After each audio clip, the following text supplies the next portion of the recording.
Muy, pero muy buenos días.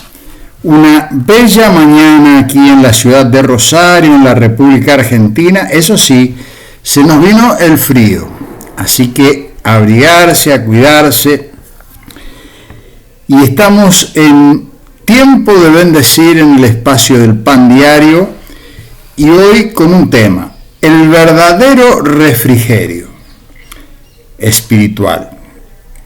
Cristo dice a todos los que le aman: yo le amaré y me manifestaré a él, y mi Padre le amará y vendremos a él y haremos morada con él. Juan 14, 21, 23. Cuando él viene y se manifiesta a nosotros, siempre nos trae la paz, el consuelo, el gozo, la seguridad. Tenemos comunión con él por medio de este refrigerio espiritual. Entonces, nuestros corazones serán conciencias de su amor, el cual es la fuente de todo nuestro consuelo espiritual. Hay momentos que podemos sentir que nada de esto ocurre en nuestras vidas, o que es como algo que esporádicamente sucede y nos preguntamos: ¿será que no tengo la fe suficiente? Nos gana el desánimo, la indiferencia, perdemos tiempo en cosas que no edifican, y es como que Dios está lejos. Pero la verdad es que el Padre está. Todos nuestros problemas espirituales surgen de nosotros mismos. Siempre la lucha es espiritual y afecta a nuestra mente y corazón. Somos tentados constantemente a la incredulidad.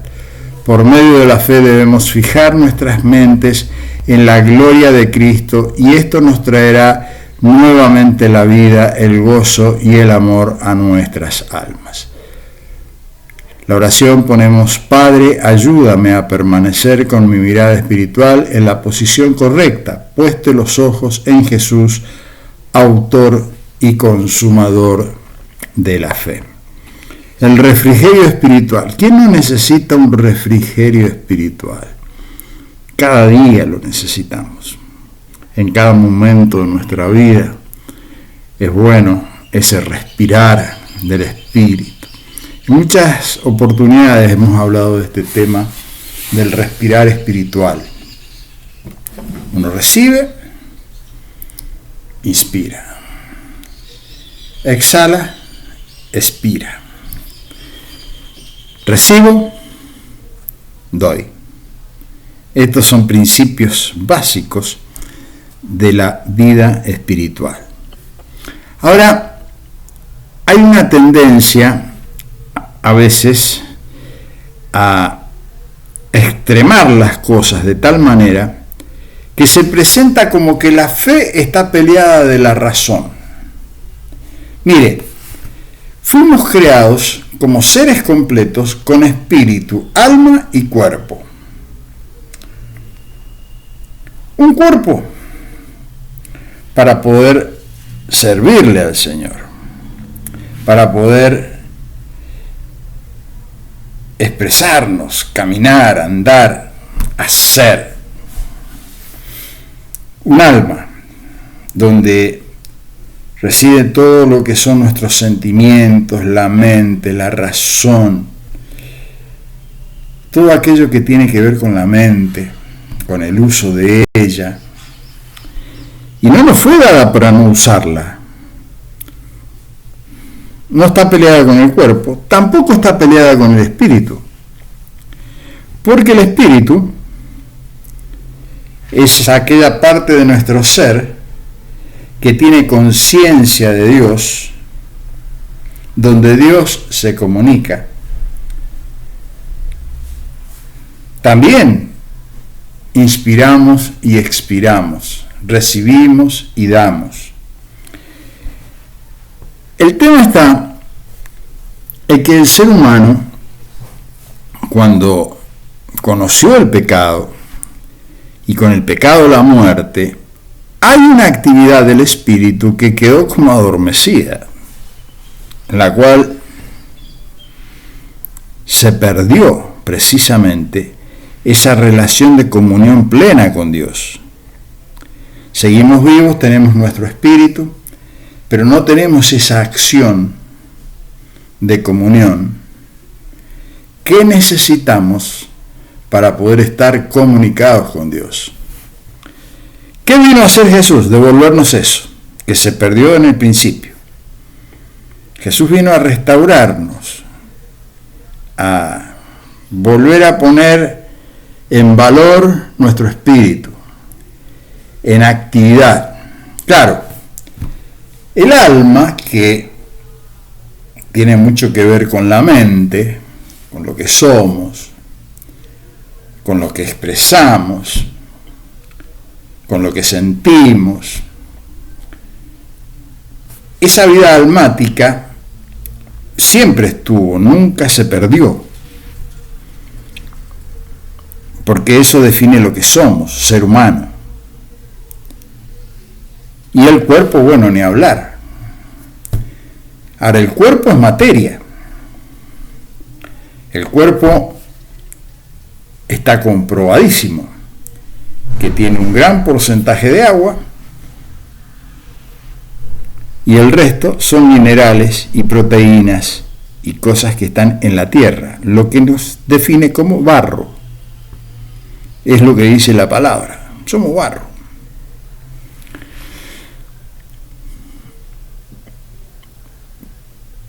Pero el alma nos permite expresarnos.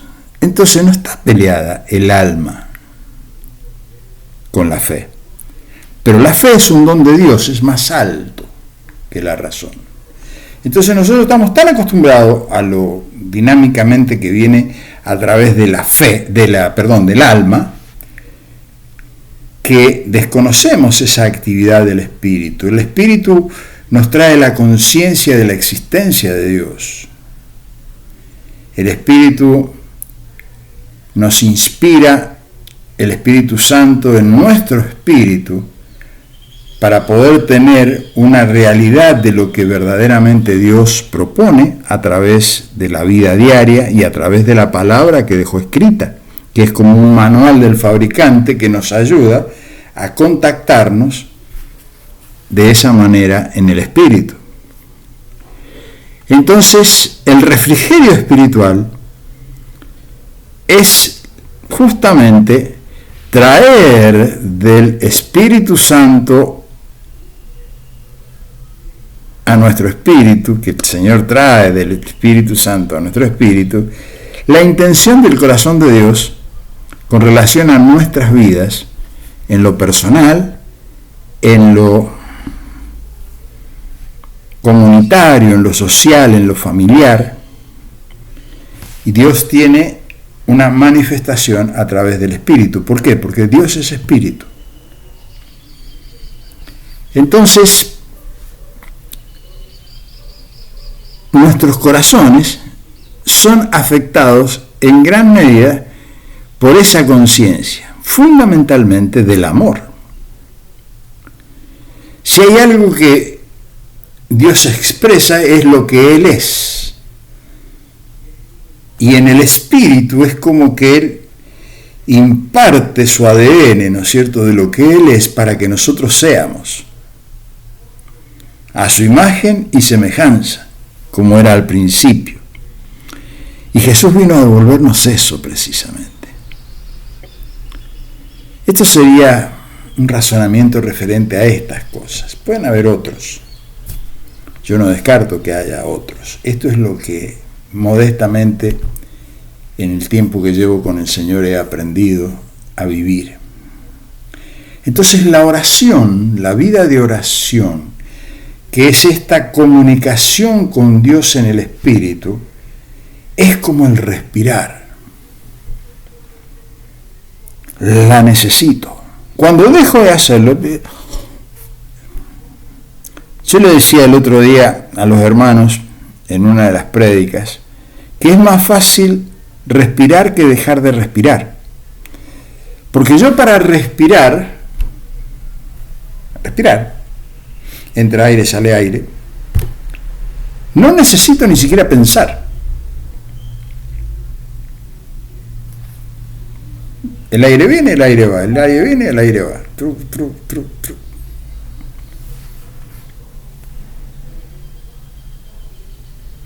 Ahora, trate de dejar de respirar 5 minutos.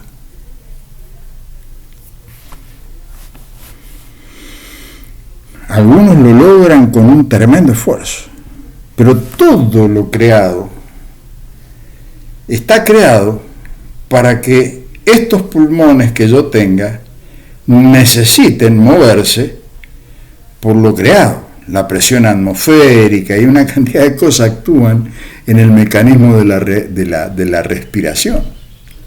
Por eso es, por ejemplo, yo he viajado a la montaña y he estado acompañando grupos de gente que iban al pie de la Aconcagua, y mientras más alto va uno, ¿no es cierto?, hay un enrarecimiento del aire que se te va dificultando más respirar, porque se sale de los niveles normales de presión atmosférica.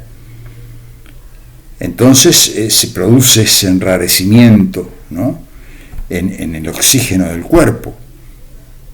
Y lo mismo sucede en los que se sumergen a grandes profundidades. Se sale del hábitat natural de vida que está creado para respirar normalmente. Bueno, el hábitat natural de vida para respirar normalmente en el espíritu y que produce ese refrigerio espiritual es precisamente la vida en comunión, en oración. Y cuando hablo en comunión, hablo de aquello que dice en Primera de Juan, que Dios es luz y ninguna tiniebla hay en él. Los que dicen andar en la luz y andan en tiniebla mienten, dice. Pero el Espíritu mismo en nosotros produce esta relación, nos relaciona. Y si andamos en luz, dice la palabra, como Él está en luz, tenemos comunión los unos con los otros y la sangre de Jesucristo nos limpia de todo pecado. Hay una explicación muy clara de ahí, de qué es andar en la luz. Es andar naturalmente, transparentemente, mostrando lo que soy. Pero necesito de esa comunión del Señor para tener comunión los unos con los otros.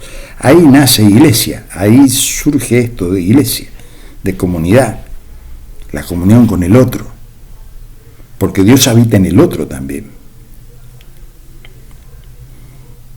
Para que seamos uno, dice el Señor Jesús, como Él es en el Padre. San Juan, capítulo 17, lo he recomendado muchísimas veces y lo sigo recomendando. Si es posible, léala todos los días. La oración de Jesús por los discípulos. San Juan, capítulo 17. Ahí dice este propósito de que seamos uno. Clarito lo explica el Señor. Entonces el refrigerio espiritual nos trae alivio en el alma, descanso en el cuerpo. Los procesos de sanidad interior tienen que ver con esto. Por eso que hay muchas personas que están afectadas por enfermedades terminales y cuando encuentran este refrigerio espiritual, comienza verdaderamente el organismo a reaccionar en contra de esa enfermedad. Y se adecúan las cosas, ¿no es cierto?, para que se produzca una sanidad, y en algunos casos hasta es espontánea. Entonces dice, un milagro, claro, fue un milagro. Porque se produjo esa acción del Espíritu, que viene de Dios a nosotros y vuelve a Dios. ¿En qué? En el proceso de la fe. Entonces la fe siempre es más alta que la razón, pero no está peleada con la razón. Porque yo para usar la fe y para recibir la fe, debo hacer uso de mi razón, de mi decisión. Para amar, yo debo hacer uso de mi razón y de mi decisión. Yo decido amar o decido no amar, decido creer o no decido creer. Es una cuestión del alma, almática, yo decido. Esa es la libertad que el ser humano tuvo desde el principio. Decidió mal al principio. ¿Y para qué vamos a seguir decidiendo mal teniendo la oportunidad de hacerlo bien? De esto se trata. ¿Para qué sacar a Dios de la escena pudiendo estar con Dios y que Dios esté con nosotros? Es una cuestión de decisión, de mi razón. Claro, se pelea con la fe cuando yo decido para otro lado. No actúa.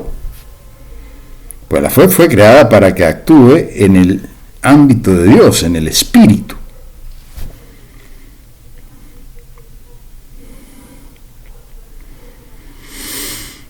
En vano edifican los edificadores si el Señor no edifica.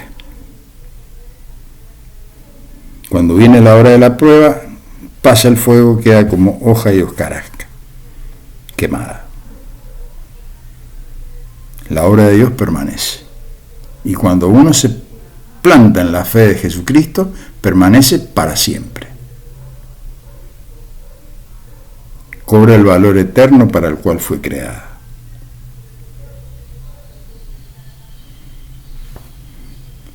Dios no para el universo por nuestras malas decisiones. Yo le decía el otro día, y lo doy como ejemplo siempre, parece burdo lo que voy a decir, pero Dios creó la ley de la gravedad.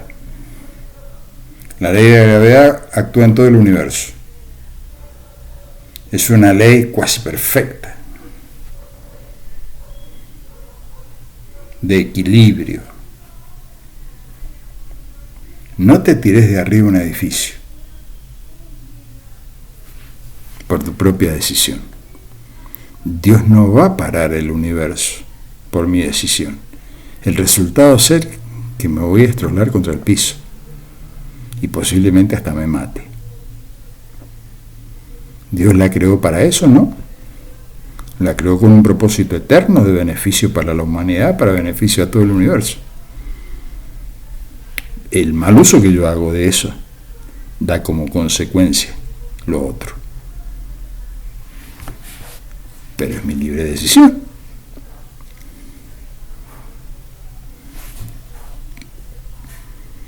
Es tiempo de bendecir. Es tiempo de respirar esta vida del Espíritu. Cada día, cada mañana, cada momento que tengamos oportunidad. Arriba de un colectivo, arriba de un taxi, donde uno ande, puede tener estos momentos de refrigerio espiritual, ¿no? Que nos permiten respirar espiritualmente. Es tiempo de bendecir. Padre, te alabamos, te bendecimos, te damos muchas gracias por este tiempo. Te rogamos, Señor, de que tú nos enseñes cada día. Enséñanos, Señor, ayúdanos, bendícenos, Señor. Necesitamos de tu ayuda, Señor. Necesitamos que abras los ojos de nuestro entendimiento para que podamos ver, Señor, ver las cosas como tú las ves y poder hacer uso, Señor, de aquellas bondades que nos has dado desde tu reino hacia nosotros, Señor. Oramos por nuestros seres queridos, familiares, amigos, los que están cerca, los que están lejos, Señor. En el nombre poderoso de Jesús lo pedimos, Señor. Amén. Tenga un hermoso día. El Señor le bendiga. Nos estamos viendo, Dios mediante, mañana en Tiempo de Bendecir el Pan Diario.